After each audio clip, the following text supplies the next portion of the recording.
Hello guys, আসসালামু আলাইকুম। সবাই কেমন আছেন? আশা করছি সবাই ভালো আছেন। আমি আরেকটি ভিডিও নিয়ে আপনাদের মাঝে হাজির হলাম। আজকে আমরা এই ভিডিওতে থাকছে আমরা কে কত সালামি পেয়েছিলাম। আর আমি যেহেতু ঈদের দিন মেহেদি দিতে পারিনি, তো ভাবলাম যে আজকে একটু মেহেদি লাগাই। তো এটা হচ্ছে ঈদের 3 দিনের ভিডিও। তো আমরা কি করেছি না করেছি দেখতে হলে পুরো ভিডিওটা দেখে নিতে হবে। আর এই ভিডিওটির কোনো অংশ একটুও ভালো লেগে গেলে অবশ্যই সাবস্ক্রাইব করে দিবেন আর একটি লাইক দিয়ে আমাদের পাশেই থাকবেন আশা করছি। তো চলুন আমাদের সাথে থেকে পুরো ভিডিওটা দেখে নেন। তো এই তো আমি মেহেদি দিতে বসে গিয়েছিলাম, কারণ যেহেতু আমরা অনেক ব্যস্ত থাকি, তো আমি আসলে ঈদের 4 রাতের দিন মেহেদি দিতে পারিনি। তো ভাবলাম যেহেতু আজকে ঈদের 3 দিন, তো একটু মেহেদি লাগাই, কারণ এখনও তো ঈদ শেষ হয়নি। তো মেহেদি লাগানো শেষ করে দেন ভাবলাম যে আজকে একটু বৃষ্টি পড়েছে, তাহলে একটু ফুচকা খেয়ে আসি। তো ফুচকা খেতে চলে গেলাম। আমাদের বাসার সামনেই আছে একটা রেস্টুরেন্ট, তালতলা। তো তালতলায় গিয়েছি, বাট যেখানে ফুচকা খেতে চেয়েছিলাম দেখলাম যে দোকানটা বসেই নেই।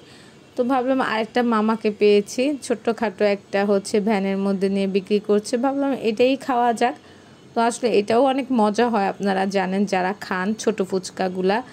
তো ছোট ফুচকাগুলাই নিয়ে নিলাম। তো 1 প্লেটই নিয়েছি। তো আমার হাজব্যান্ড আগে খাচ্ছিল, দেখতেও যেমন মজা লাগছিল, খেতেও সেই মজা ছিল। আর বোম্বাই মরিচের ঝাল আর টকটা তো সেই ছিল। আমি তো খেয়ে খুব মজা পেয়েছি। খেতে আসছিলাম অন্য একটা ফুচকা, বাট ওইটা পাইনি। তো ওইটাও ভালোই লেগেছে, খারাপ লাগেনি। আর এখানে আনাইজাকে একটু শ্যুট করে নিচ্ছিলাম, কারণ ও অনেকগুলো বেলুন হাতে ধরে নিয়েছিল, বাট আমি এমনভাবে ভিডিওটা করেছিলাম যে বেলুনটাই আসে নাই। তো যাই হোক, এরপর ভাবলাম যেহেতু ঝাল লেগেছে তো একটু কোল্ড কফি খাওয়া যায়, কারণ এখন যেহেতু গরম পড়ে গেছে। তো কোল্ড কফি খেতে পাপায়াসে চলে গিয়েছিলাম। তো আমি একটা অর্ডার দিয়ে দিচ্ছিলাম আর খাচ্ছিলাম। আর এখানে এই তো আমার হাজব্যান্ড বসে বসে আমার সাথে গল্প করছিল। তো বাসায় চলে এসে এখন আমরা সালামি কাউন্ট করব। আমরা কে কত সালামি পেয়েছি এটাই এখন আপনাদেরকে দেখাবো। তো মাত্রই খুলে নিলাম আনাইজার ব্যাগের থেকে আনাইজার সালামি। এরপর আমার সালামিটা, এটা আমি আনাইজার আরেকটা ব্যাগে রেখেছিলাম।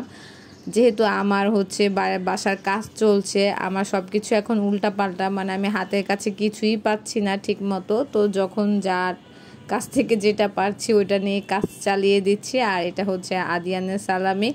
তো এখন আমি ভাবলাম যে আনাইজার মানে খুচরা টাকা টোকা মিলে অনেক টাকা, তো আনাইজারটা পরে কাউন্ট করব। আর আমার যেহেতু সব নোট, ভাবলাম আমারটাই আগে কাউন্ট করি। তো আমারটা কাউন্ট করছিলাম।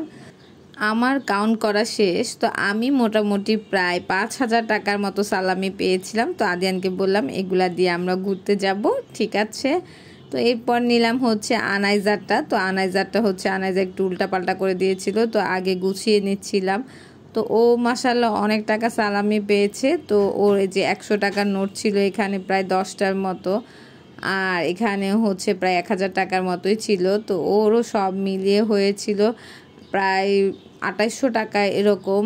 আর আরও কিছু ছিল ওর কাছ থেকে দেখা গিয়েছে যে ভাঙতি নিয়ে 100-200 টাকা নিয়ে আবার আমরাও অন্যজনকে দিয়েছি, কারণ অনেক সময় তো হুটহাট মানে টাকা ভাঙতি থাকে না। আর এবার আমার হাজব্যান্ড, তো বললামই আপনাদেরকে যে আমাদের বাসার যেহেতু কাজ চলছে আমাদের সবই উল্টাপাল্টা, তো এইবার কোনো বান্ডিল বা নোট করেনি।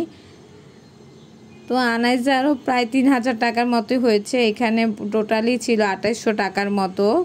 তো আনাইজারটা গুনে দেওয়ার পরে আনাইজাকে বললাম যে আবার ব্যাগে রেখে দাও। তো ও সুন্দর করে আবার ওর ব্যাগে রেখে দিচ্ছিল। মেয়েটা আমার মাশাআল্লাহ খুব ভালো হয়েছে, সব কথা শুনে। মাঝে মধ্যে অনেক রাগও করে, বাট কথাও শুনে। এখন কাউন্ট করব আদিয়ানেরটা। তো ও নিয়ে বসে আছে যে ও মনে হয় কাউন্ট করেও ফেলেছে অলরেডি, কারণ ও তো জানেই যে ওর কত টাকা। তো আমি ভাবলাম আচ্ছা ঠিক আছে আমি আরেকবার কাউন্ট করি। তো আমি যেহেতু এইভাবে আস্তে আস্তে কাউন্ট করি, তো ও আমাকে বলছিল আমি নাকি গুনতে পারি না, ম্যাথ পারি না। তো যাই হোক, আদিয়ানেরও প্রায় 3200 টাকার মতো হয়েছে। তো আদিয়ানকেও বললাম যে এগুলা নিয়ে আমরা ঘুরতে যাব। আর আদিয়ান আবার মানা করে দিল যে না, ও টাকা ওয়েস্ট করবে না। এই তো আদিয়ানের সালামি আদিয়ানকে দিয়ে দিলাম, আর আমারটা তো গুনেই ফেলেছি। তো এই তো আমাদের সালামি, এখানে শুধু আমারটা আর আদিয়ানেরটা আছে। তো যাদের যাদের ভিডিওটা ভালো লেগেছে তারা অবশ্যই সাবস্ক্রাইব করে দিবেন আর একটি লাইক দিয়ে আমার পাশেই থাকবেন। আল্লাহ হাফেজ।